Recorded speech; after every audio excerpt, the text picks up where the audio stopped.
तोला सिंगारऊ माता फूले फूल मातोला सिंगारऊ माता फूले फूल मातोला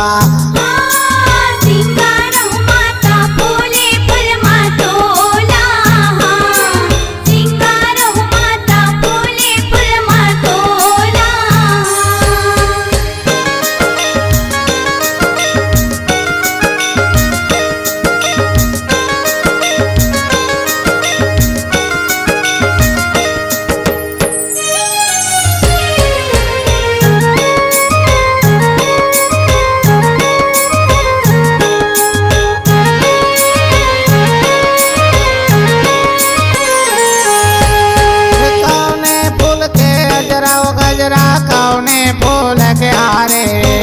कौने फूल के गजरा गजरा कौने फूल के हारे कौने फूल के हारे वो मैया कौने फूल के हारे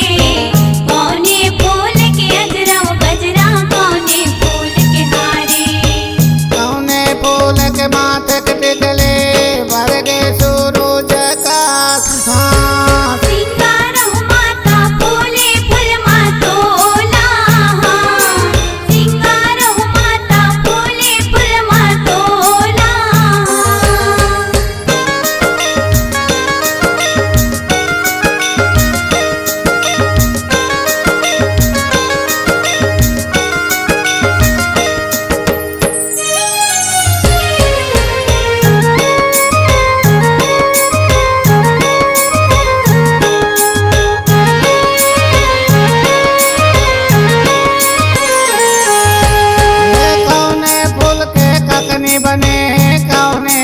के बहुटा कौने फूल के ककनी बने कौने फूल के बहुटा कौने फूल के ककनी बने हैं कौने फूल के बहुटा कौने फूल के ककनी बने हैं कौने फूल के बहुटा कौने फूल के बाजू बने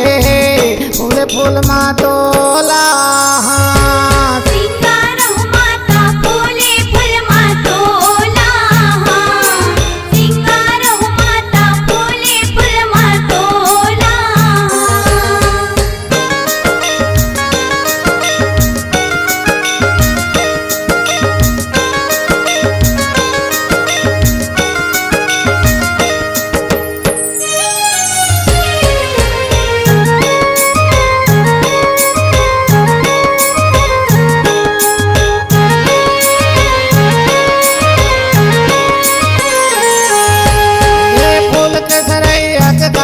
बने फूल आसमान के बहुटा फूल के सरैया के ककनी बने फूल आसमान के बहुटा फूल के सरैया के ककनी बने हैं फूल आसमान के बहुटा फूल के सरैया के ककनी बने हैं फूल आसमान के बहुटा गोंदा फूल के बाजू बने फूल फूल माता